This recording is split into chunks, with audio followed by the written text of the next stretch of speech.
Welcome back to Zygor Guides. This week, we're venturing into a brand new dungeon in the War Within expansion, the Dawnbreaker.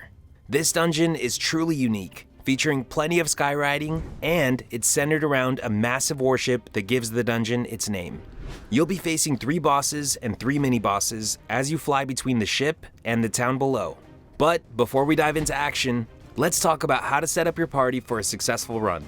First off, consider bringing at least 2 ranged players, either DPS or healers.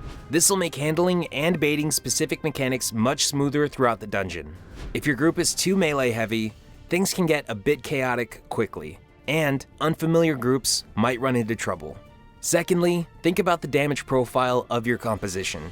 A significant portion of your combat time will be spent focusing heavily on single mobs. Since this dungeon requires a relatively low mob count, the time it takes to defeat bosses and mini-bosses is crucial. Every second counts.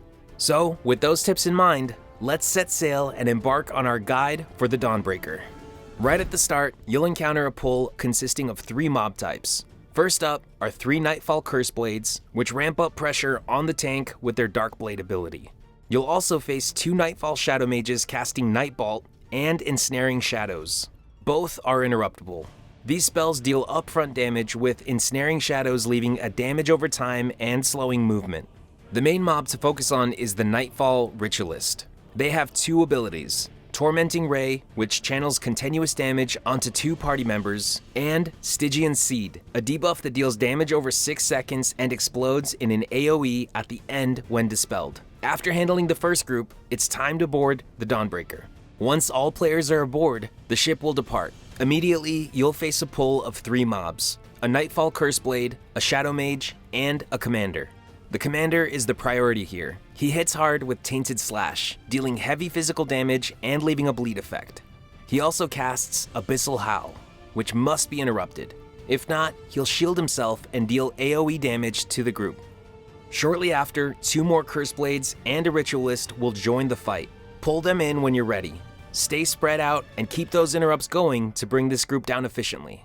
Once you've cleared the mobs on the Dawnbreaker, you'll gain the Radiant Light buff, allowing you to mount up and skyride. Next, we'll fly off the starboard side to a smaller flanking ship. On board, you'll find 2 more Curse Blades, a Shadow Mage, and a Sariki Web Mage. Landing near the rear of the ship gives you a moment to regroup before engaging. The Web Mage here introduces new mechanics. Interrupt her Web Bolt, and watch out for Bursting Cocoon, a high damage DOT that also creates a damaging area around the player. Use defensives and focused healing to survive this. Once this group is down, an interactable spot will appear to place a barrel of explosives. Do this, then mount up again and head across the Dawnbreaker's deck to the other flanking ship. This ship holds another Web Mage, a returning Nightfall Commander, and a Curse Blade. This pull can be pretty tough on the tank, so stay focused and keep up your interrupts. Once they fall, plant the final explosives, mount up, and return to the Dawnbreaker to face the first boss, Speaker Shadow Crown. Be careful with your landing to avoid pulling the boss before your group is ready. Speaker Shadow Crown might seem straightforward, but her mechanics are highly lethal if not respected. Be ready to use defensives like Mirror Image and Barkskin. She starts with Obsidian Beam, splitting the room into 3 parts indicated by the purple lines on the floor. After a brief delay, beams appear and rotate around the room. These beams are deadly.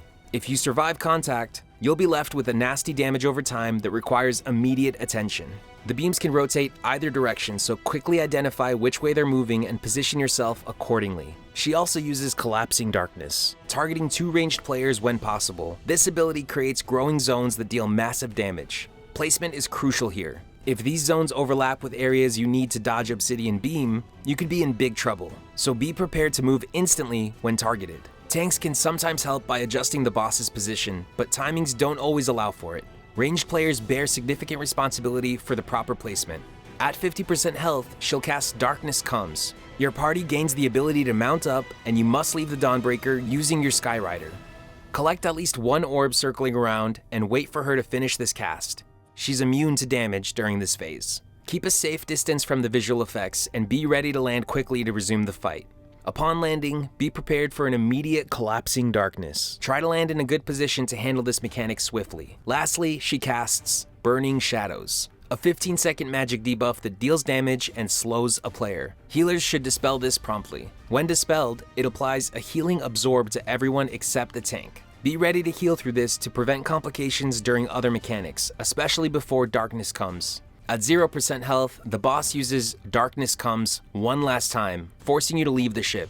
Now you don't need to wait for this to finish. Instead, head towards the next section of the dungeon by flying down to the large cathedral. Now speaking of handling complex mechanics and tough fights, have you ever felt overwhelmed by the sheer amount of things to keep track of in World of Warcraft? Well, there's a way to make your experience smoother and a lot more enjoyable. Meet Zygor, the ultimate guide add-on for World of Warcraft. Zygor isn't just a leveling guide, it's your personal in-game assistant. It helps you tackle everything from dungeons to gold making with ease. Whether you're leveling a new character, optimizing your gear, or strategizing for endgame content, Zygor has you covered with step-by-step guides, dynamic quest tracking, and even automated gear suggestions. So, the next time you're staring down a tough pull, or planning your next dungeon run, why not let Zygor take the stress out of the equation? With Zygor by your side, you can focus on what matters most, enjoying the game. Now, back to the video.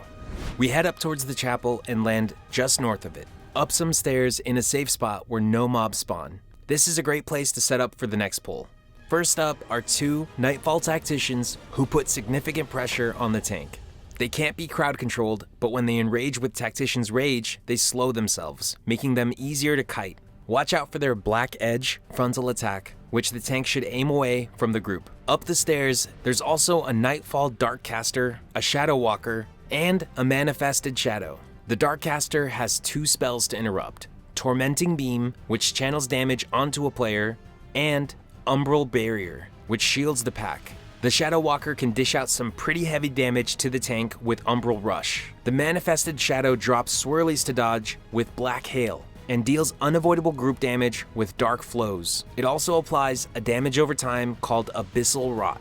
Next, we move into the church for another pull with the same mob types. You want to make sure to be extra cautious with your positioning here to dodge the frontals and swirlies effectively. Then, we'll engage our first mini-boss, Ixcretin the Unbreakable. The three mini-bosses in this area each have an ability that the next boss will also use. Ixcretin's is Terrifying Slam, which places a large circle on the tank that everyone else must avoid before dealing heavy damage and knocking the tank back. Tanks can use abilities like Death's Advance to negate the knockback. All mini-bosses also use a damage over time called Abyssal Blast on a random party member. Find consistent spots to fight in this area to help with camera issues inside the building. After handling this pull, make your way outside to the front of the church for one last pull of two Shadow Walkers and two Manifested Shadows.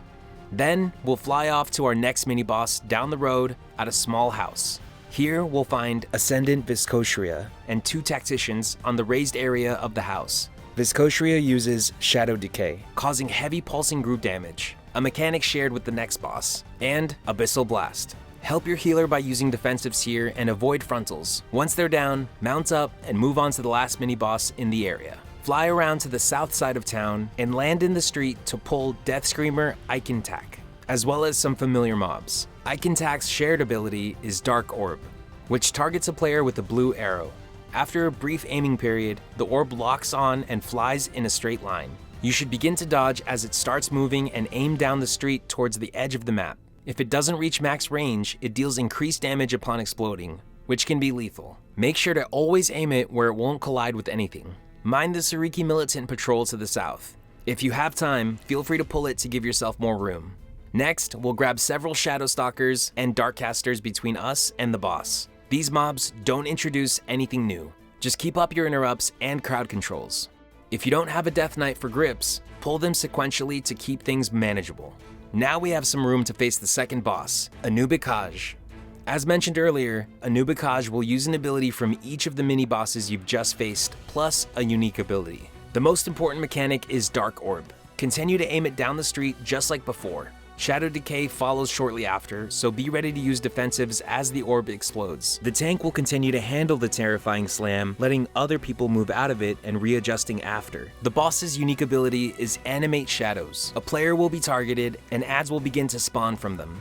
Try to stack near the tank where this is about to happen so the ads can be gathered and quickly killed. These adds cast Congealed Darkness, which deals heavy damage to a party member if not interrupted. Use AoE crowd controls like Leg Sweep and Shockwave to stop them.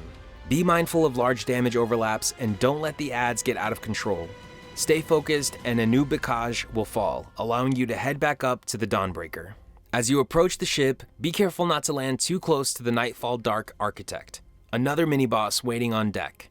You don't want to make this pull before your group is ready. The Architect's most dangerous ability is Tormenting Eruption, where 2 players take heavy damage over 6 seconds. They also use Nightbolt on the tank instead of auto attacks. Additionally, the Architect spawns adds with Usher reinforcements. These adds don't give a percentage but must be killed even if the Architect dies first. They're weaker versions of the mobs you've faced, so focus on the Architect while managing the adds. Once the Architect is down, they'll leap off the side of the ship and Rashanan, the final boss, will appear.